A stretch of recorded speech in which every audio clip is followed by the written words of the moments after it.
Okay, this is Richard Hoffman with BWE Firearms, and today I'm going to show you how to install one of our red dot top covers on the Uzi. You just simply take off the original top cover,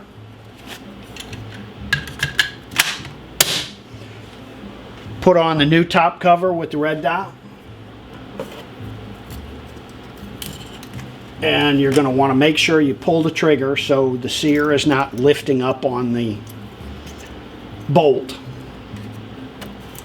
And you're going to run feeler gauges in forward and back.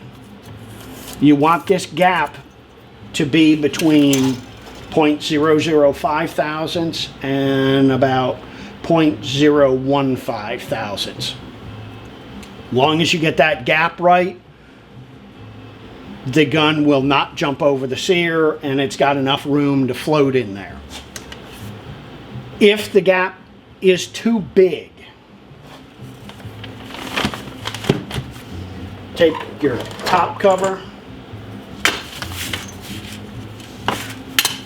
put it on some blocks, and I've got just Delrin blocks that I have around the shop, and it's best if you take this off so you don't bend it. But all you'll do is go right there, give it a whack with the hammer.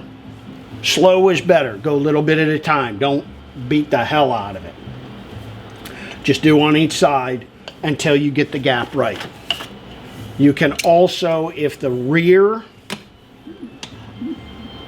if it needs to go down more, you just put it between the blocks and just hammer right there to bring it down, or you can hit it here to bring it, give you more gap. Same thing on this end. Just be careful on this end because this will crack. So just be very careful when you're doing that.